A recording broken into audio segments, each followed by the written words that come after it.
María Jesús, madre de una niña con una enfermedad rara genética, como es el síndrome por deficiencia en CDKL, y tenemos también aquí a Francisco, biólogo adjunto de la unidad de genética del Hospital La Fe de Valencia.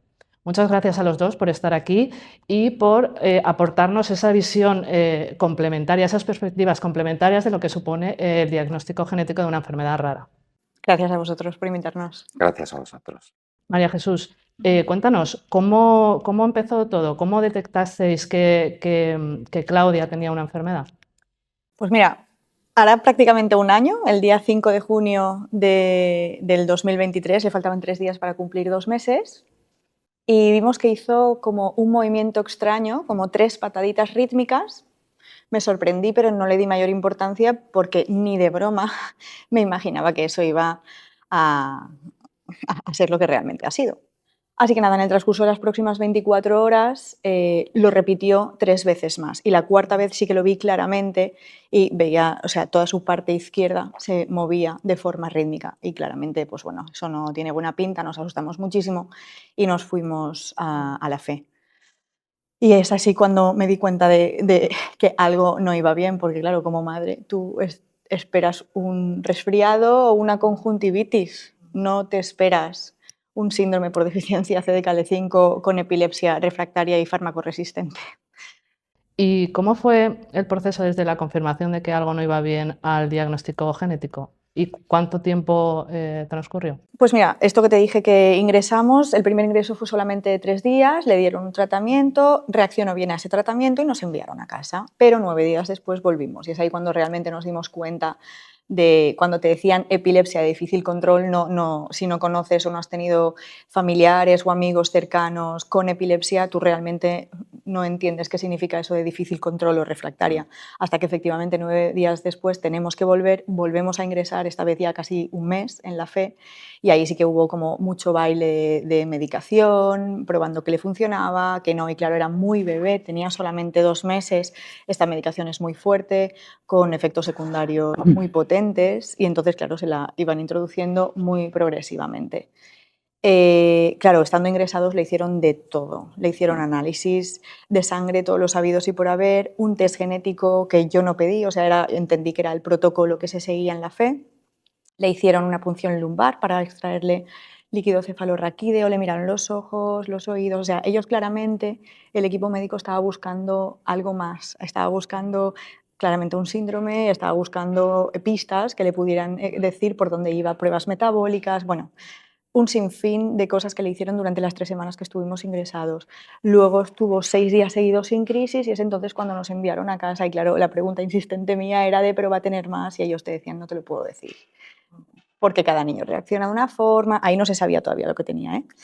Entonces, nada, nos fuimos a casa y efectivamente las crisis volvieron y 10 días después salimos un 9 de julio. 10 días después, el 19 de julio, no se me olvidará nunca, tuvimos visita externa, consulta externa con la neuropediatra que lleva Claudia y ahí ya se nos dio el diagnóstico. Entonces, para mí fue un shock porque, uno, nos decían desde La Fe, esto puede tardar meses en estar el resultado, entonces yo me esperaba que tardaran meses y fui a la consulta externa, pues yo qué sé, seguimiento, explicarle cómo iba la niña y cuando nos dijeron esto, pues la noticia más dura que yo he recibido y recibiré nunca en mi vida, en la que te dicen tu hija tiene el síndrome por deficiencia CDKL5, es un síndrome que hoy no tiene cura.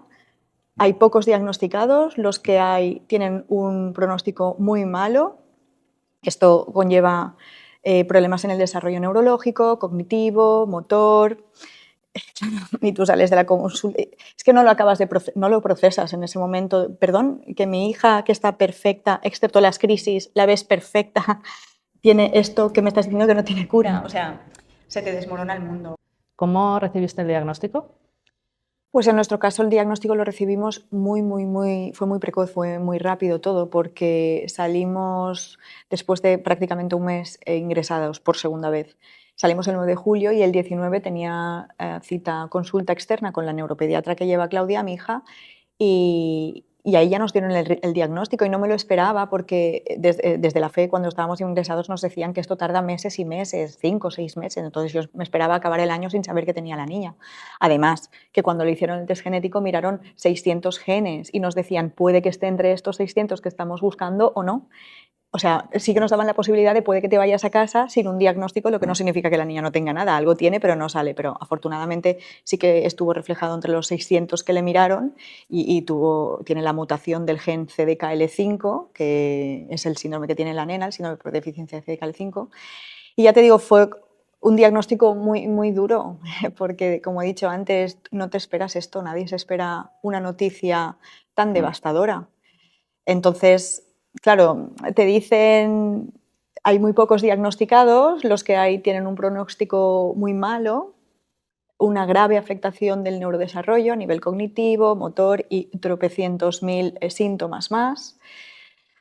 Y claro, tú ves a tu hija de 3 meses, que ¿qué hace un bebé con 3 meses? Pues muy poco. Entonces, esa incertidumbre de qué va a ser capaz de hacer, por mucho que te digan tú tranquila, vive el día a día, bueno, eso es muy bonito decirlo y otra cosa es procesarlo.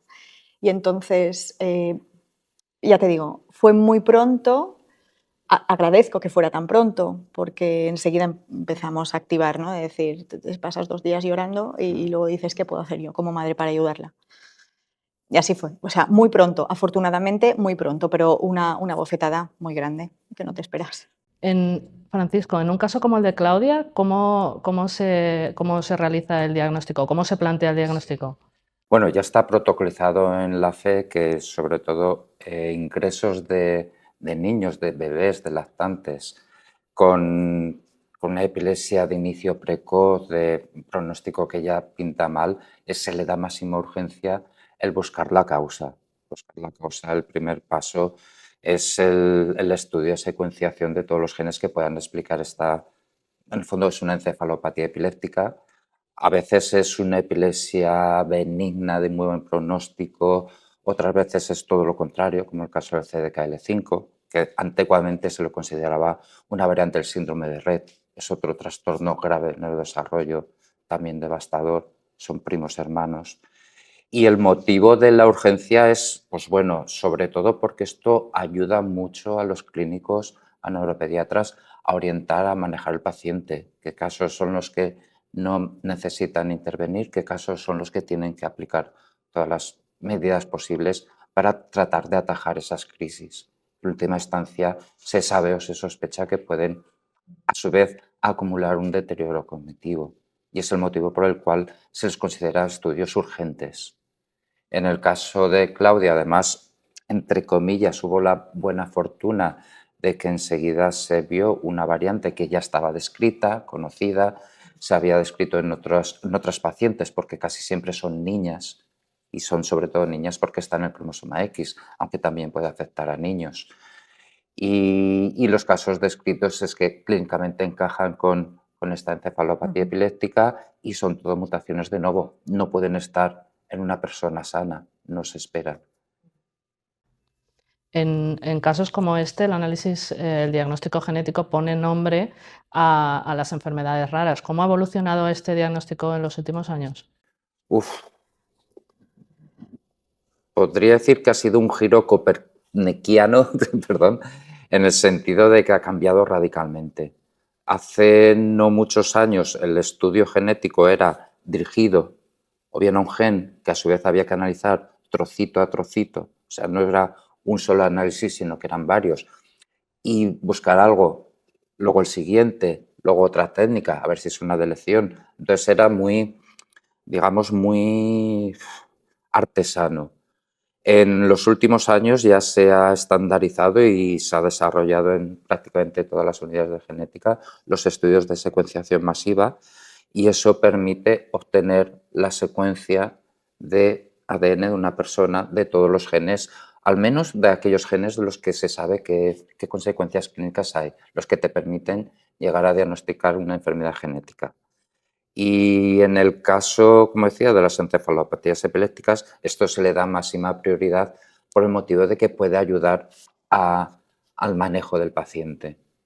Pero que antiguamente, casos como los de Claudia, lo normal es que estuvieran años sin diagnosticar, que el clínico sospechara una cosa, el genetista sospechaba otra, que si es síndrome de Rett, que si ATRX, que si hay muchos, son muchos los genes implicados, son muchos los genes que pueden causar problemas del neurodesarrollo, son muchos los genes que pueden causar una epilepsia de mal control.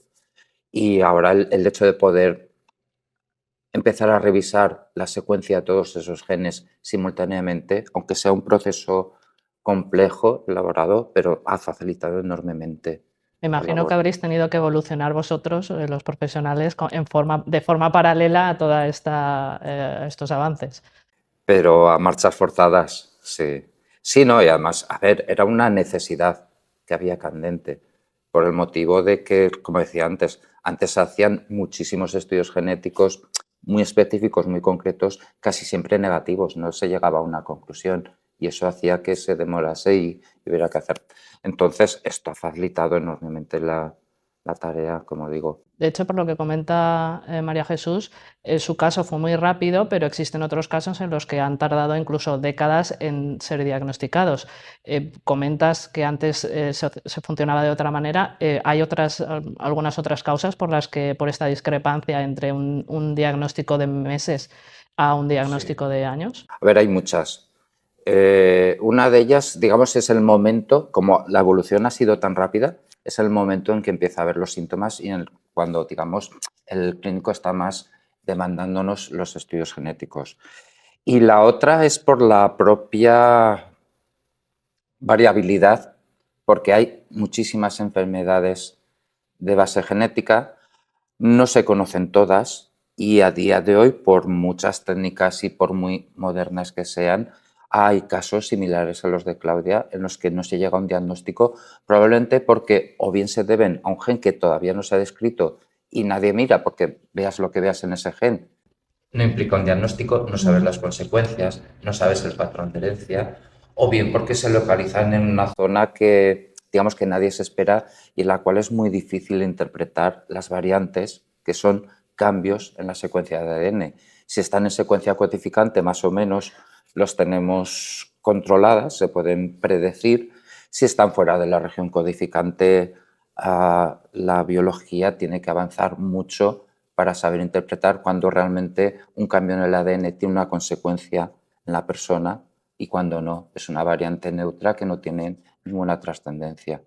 Date cuenta que los seres humanos somos muy variopintos, hay mucha variabilidad, no hay dos personas iguales y el motivo en buena parte es porque hay muchísima variabilidad en los genes y mucha de esa variabilidad pues, son cosas o neutras o anecdóticas. Entonces ahí discriminar la aguja en el ENAR y ver cuál es la que realmente está desencadenando ese proceso, pues a veces es complicado. Y eso hace que pueda demorarse años, que haya casos que no, incluso con las técnicas más avanzadas, con los conocimientos más actualizados, no llegamos a saber a qué se deben. Siempre queda la posibilidad de analizar, repetir el análisis con ese mayor conocimiento en el futuro. Sí, sí, eso es.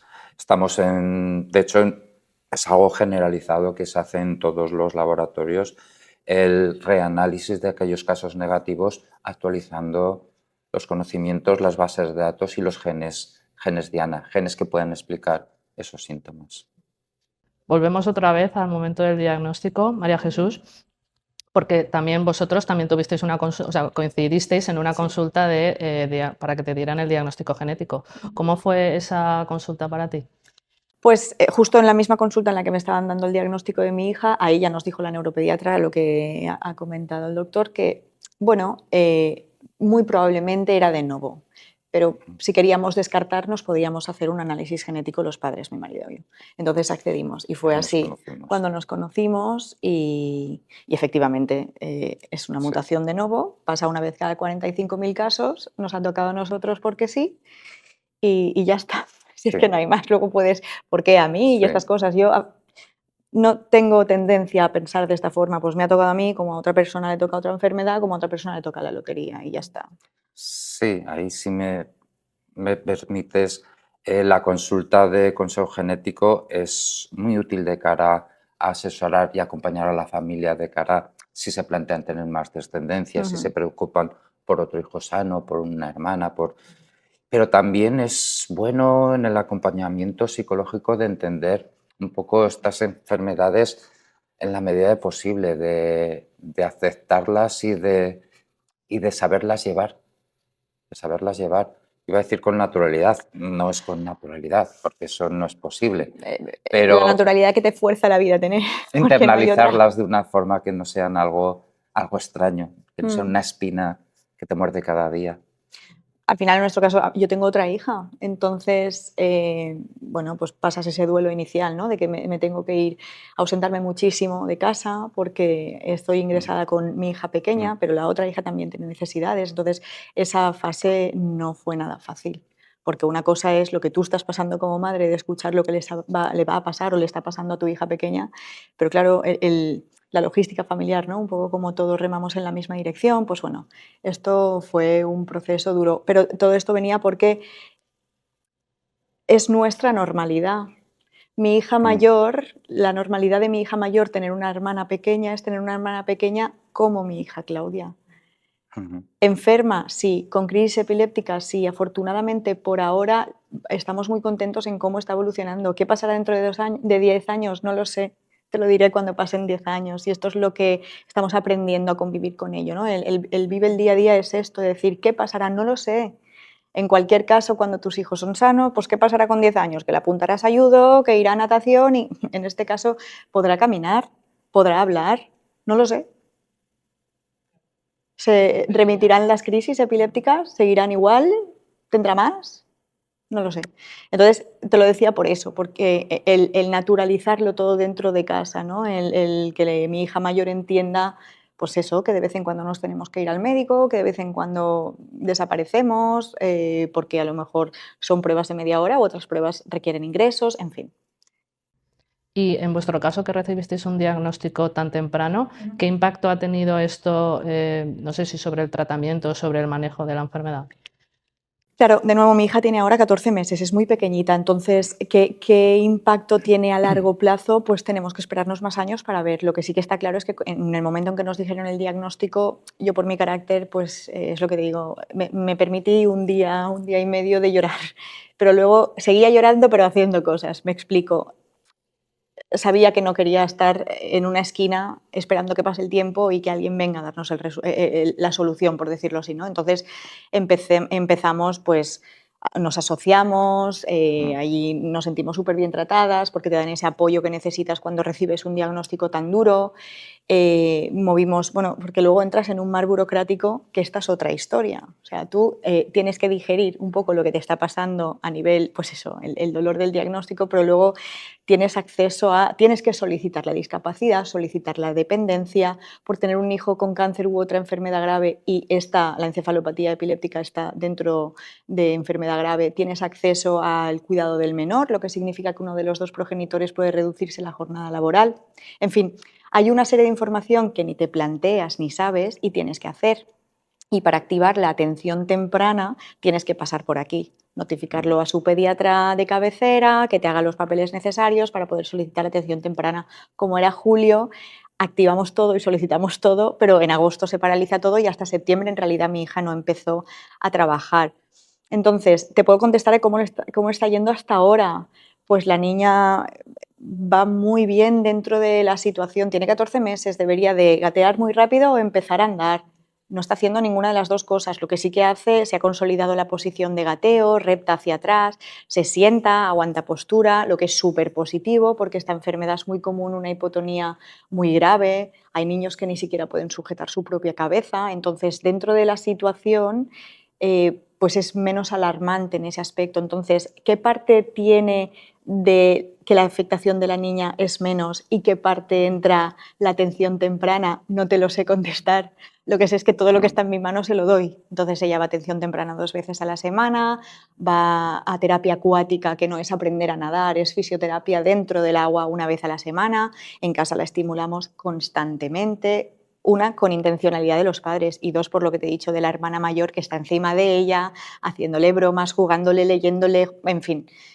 Entonces, es muy complicado contestar, oye, por llevar la atención temprana, mi hija puede hacer esto, esto y esto, no lo sé. porque claro que hay parte de que está esa estimulación, pero luego también está la parte de lo que le permite su cerebro, la capacidad que ella tiene de poder hacerlo, porque obviamente cualquier padre con una hija con esta enfermedad se vuelca y se lo da todo. Y algunos tienen mejores resultados que otros, pero también porque de forma intrínseca el grado de afectación es distinto, porque esa es otra. En este síndrome, la variabilidad, la afectación es muy variable. Es que es muy variable. Es que el año pasado estuvimos en el encuentro de familias y conocimos a una niña de 9 años que era capaz de andar, de correr, de hablar y nos quedamos todos ojipláticos.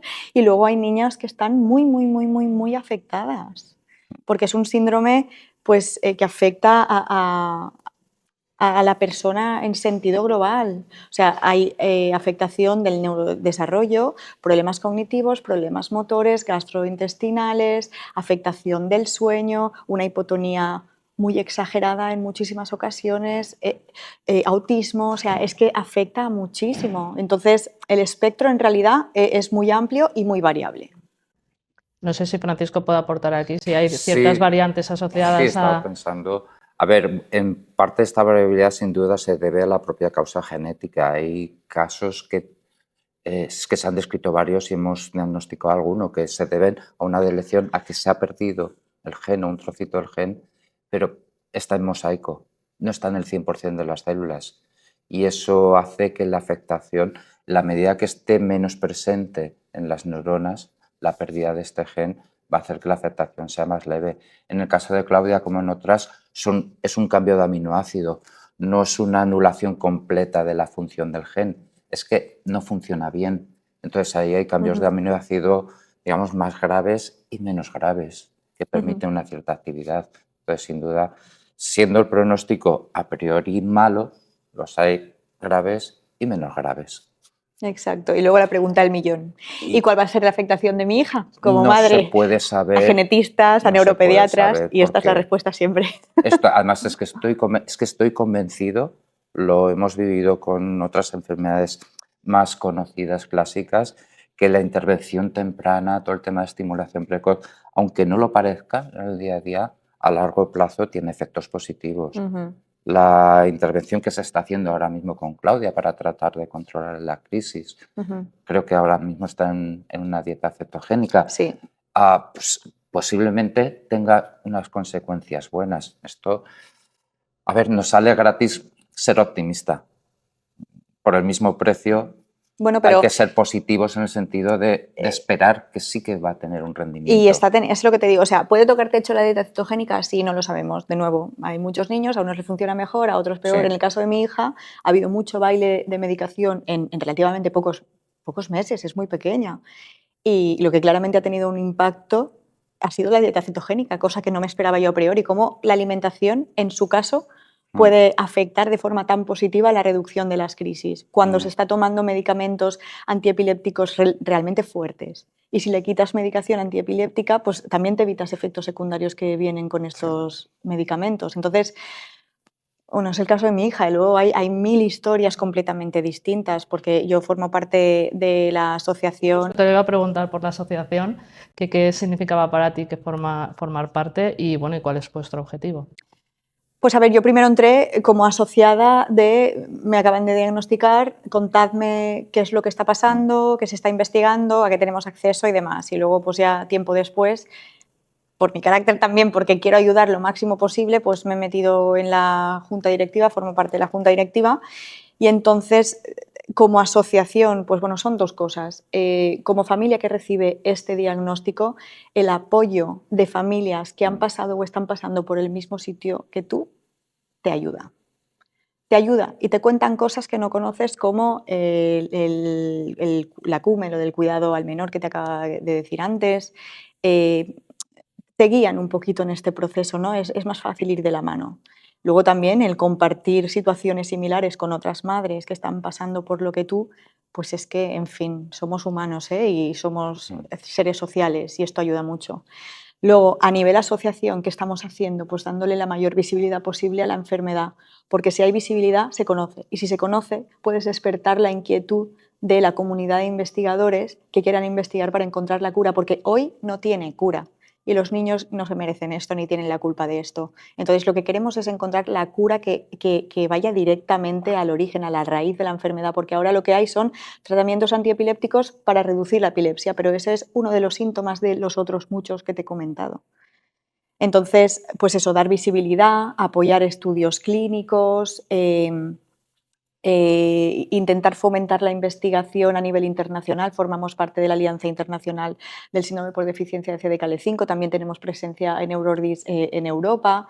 Y a nivel nacional, pues somos una asociación pequeñita porque somos solamente 35 familias asociadas, pero intentamos hacer el máximo ruido posible. Y ahora, en breve, el 17 de junio, es el Día Internacional del Síndrome por Deficiencia de CDKL5 y bueno, lanzaremos un vídeo documental para dar a conocer la enfermedad, para que entiendan cómo las familias convivimos con ellos. En fin, de nuevo, pues dar e intentar, sobre todo, fomentar a que se diagnostiquen a las mayores personas posibles con este síndrome, porque si tú tienes el diagnóstico, cuando venga la cura podrás tratarte, si no, no.